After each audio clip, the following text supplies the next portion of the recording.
Ako kung ano pagibala ang tao, kung ang tao, nahimong ini mga undod sa pamutanon sa Biblia, nga iyan na masinunggan ang itugas sa Diyos, kag sila niya na ang gapamangkot ako kung anong ibala ang tao. Nga, sila David, iyan ang tagaan sa halaga ang bituon, nga wala sa presyo nga iyo masaysay kung ano kamahal ang isa ka bituon. Kag nagbalik sa iya kabuhi, nga kung anong ibala ang tao, nga sa iya ginadumdum o ginadumdum gid sa Dios. Buhaton ka amo ni.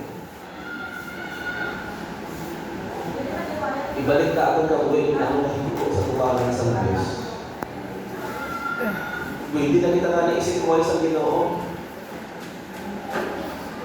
Hindi na tayo sa Ginoo, hindi na pagtumutan yung magdamo kita sa akta na nasala sila niya sa iba. Pero sila nilabit, sila niya ginambal ang tao na ginagdugdong mugit. Sila niya ahaw tao, man lang siya. Nagapakilala after nga makita mo ang itugas sa Diyos. Kung ano katahom ang mga kapituunan na ginpahamtang sa Ginoo sa kataasan sa langit. Nagapakilala nga wala sa amount na mag-present mo kung ano ang iyang precious na sa isa. Kasi sa science, ang isa kapituon, siya, may aral na siya na daw 6,000 times sa adlaw, ang kasilaw, ang kasila. Kasi niya nga ang ginagabalang mugit. Ayan, may question mark sa punta. Aside niya, ginapamangkot niya, ginalantaw niya ang langit, naghatag mensahe, nagpakikistong niya sa Diyos. Nag-abot siya panahuna kasi niya, anong bala kahalaga ang tao na ito ginatundong. Kasi niya, akaw tao kung lang siya o kung ako. Kasi niya nga ating kabalakang mo ini. Mga utod po, siya yung kabalakang ini sa Diyos.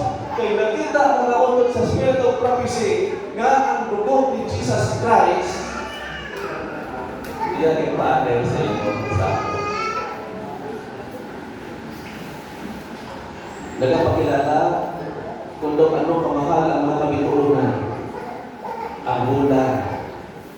Ang itugas sa Ginoo sa inyong kalibutan. Mas mahal bakit ang kalam sa tao. Amen?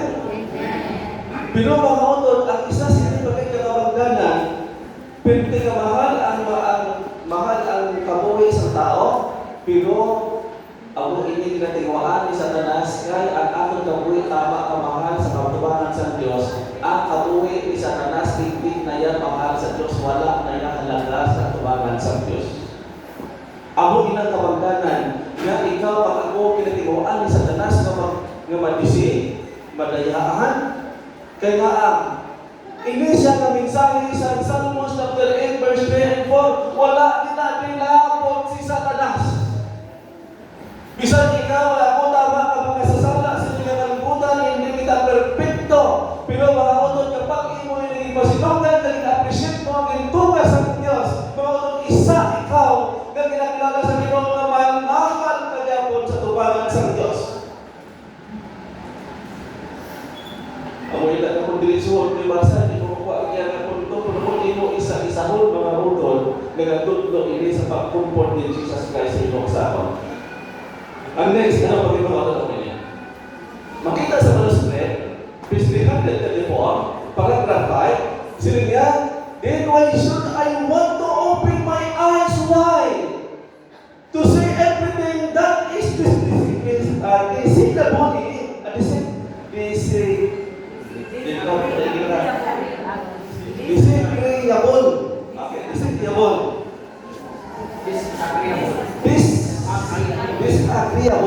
tama. By beholding become change. Buot sa Ginoo, yan, luyag ko mabuksan ang akong nga mata. Tama? Why? Panahon nga makita ko din sila ang kabilugan.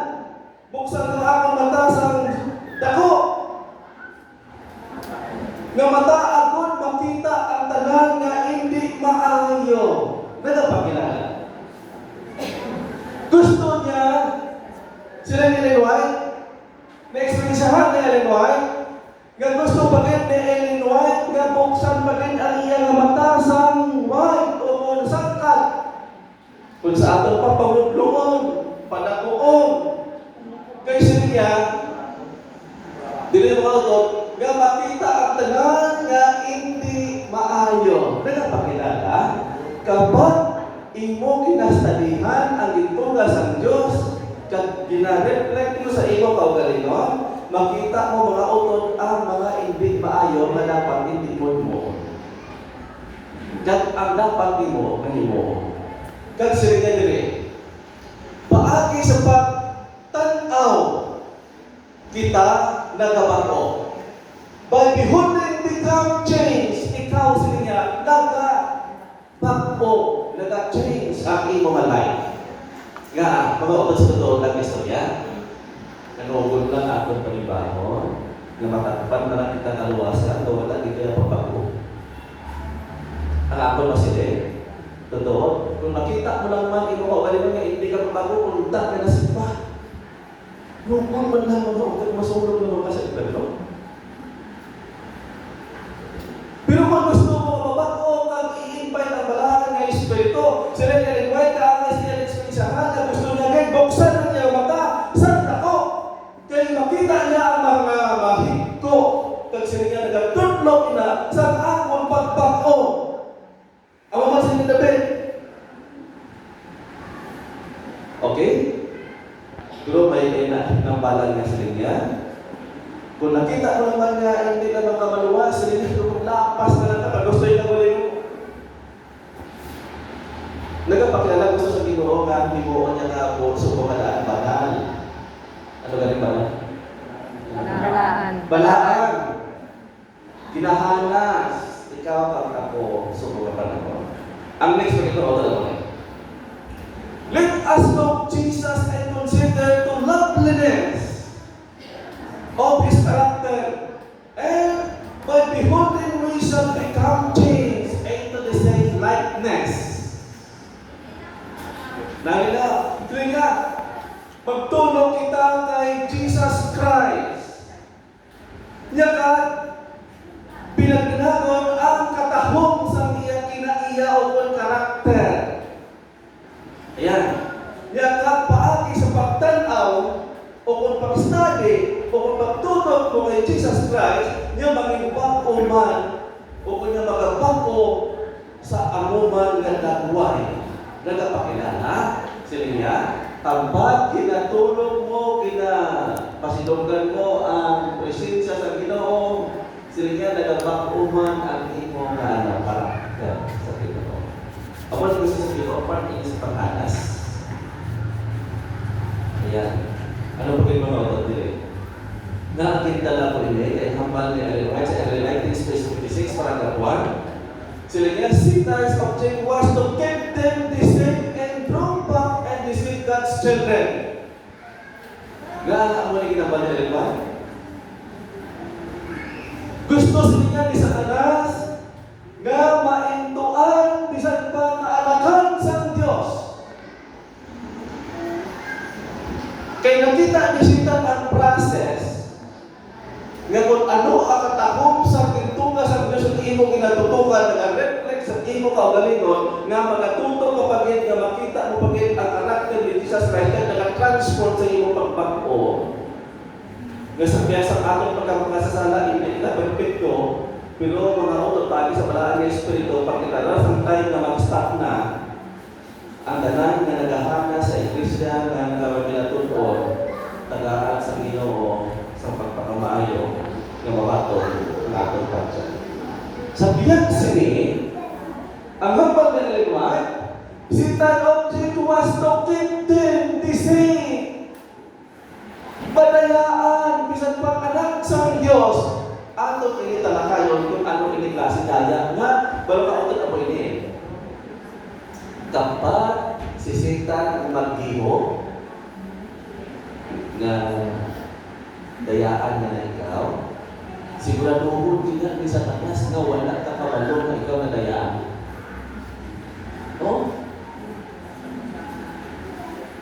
Saliton ko, kapag sisitan na ang maglakad, ang magplano, nga iwan-unwan ka na, siguraduhon isitan nga ikaw nadayaan nga wala ikaw kabalo. Bisan si Ipa dito sa atin sa Eden, sila nga liluhay, kaya bilarat isitan nga sila tanan nga ako na alipores. Okay, nga alipores, tanan nga nga mga sumunod nga mga panulay. Palayo ka mo, wala sa isa na mag-intra sa amon ni Ipa. Dapat duwa lang kami ni Ipa mawan-unwan. Pero sa kininuwa, wala nagkulang ang Diyos na kada adlaw, day and night, may angel sa hanggat na Father na ginapaistorya sa nag-adad na kay Ipa, nga sila niya maabot ang level, hindi yung pagsapakon kay sila niya gubaon niya kasubuan ng impamtang dili sa atin sa Eden. Buot sa inyo, wala nakulang ang Diyos sa ila. Pero pagpanorwa ni Satan, tama ka Pino, kapag si Ipa nalipatan niya na ang instruction sa Diyos. Amo man ini. Buot sa iyon, pagkikahon ta, kung ano ini nga daya sa imo nga sakon, sa babae nga sa laki, ang ini nga daya karon. Okay? Ari mga utan ang daya. Ang next. 1 Timothy, chapter 2, verse 12 and 14, ako basahon mga utan. Sino niya? Tandaan nyo, 1 Timothy, chapter 2, verse 12 and 14. Nga, sila sa Biblia, hindi ako naghambal, kundi hambal sa Biblia, wala ko ginatugutan ang mga babae na magtudlo o kung magdumala sa mga lalaki. Nga, after sa pinto mga utod, hindi tayo punta kayo ng next. Naghambal si Pablo, nga hindi ko ginatugutan ang mga babae na magdumala sa mga lalaki. Kaya subong mga utod sa prophecy, nakita na nga ang mga babae nga ang nagadumala sa mga bana. Bisan lumiyahan na pa mga utod. Babae na niya ang makamahan. Pero ako sa galawin-lumiya ko mga utod, yung ano pati sa mga babae, yan na ako makulaan sa babae. Kaya sila ko, way patay ng pirmahanay. Exercise niya akong gusto. Nga papayaran mo sa iyo, prinsipyo. Nga pakiyon naman na hindi ko makita sa iba. Paano mo na nakapili sa payo? Amo na doon. Ang diri mga utod. Ginhambal, o sa mga sunti ko ha, huwag ito mo sa pamilya. Bantahin nyo, hindi ka mo, pagdumala. Pasahan nyo. Kaya isa mga babae mo, ito isok na sa lalaki. Dahil sige, isa diyan na mga isok na. After sa pinto, ano pa rin nun? Sila niya, kinahanglan, maghipos lang sila. Oy, mga babae, kinahanglan, hipos na niya ako. Pero kung tuwala ka mo, pero ako conversation. Pero kung may katumating, ayaw ko ngayon makasala at tumakan sa Diyos. Respeto. Ang namin natin, respect. Kaya nga, ang ginabal, bisan pa sa tagas, balikan ka ha? Are, bisan pa siya nga nagaling sa Diyos, Diyos, so galing mo, sa tagas ng mga disay. Ang muling talong, karoon mga utod ang muling. Kinahanglan na maghipos lang sila sa 13 at ang masahol. Kay una, tandaan nyo mayo ha, sila nga, kay una, naging tuga si Adan. Wala ginhambal na una, gintuga si Iba. Ang ginhambal sa Satan, kay una, gintuga si Adan. Kadasun lang si Iba. Ang next, bagay, sa 14.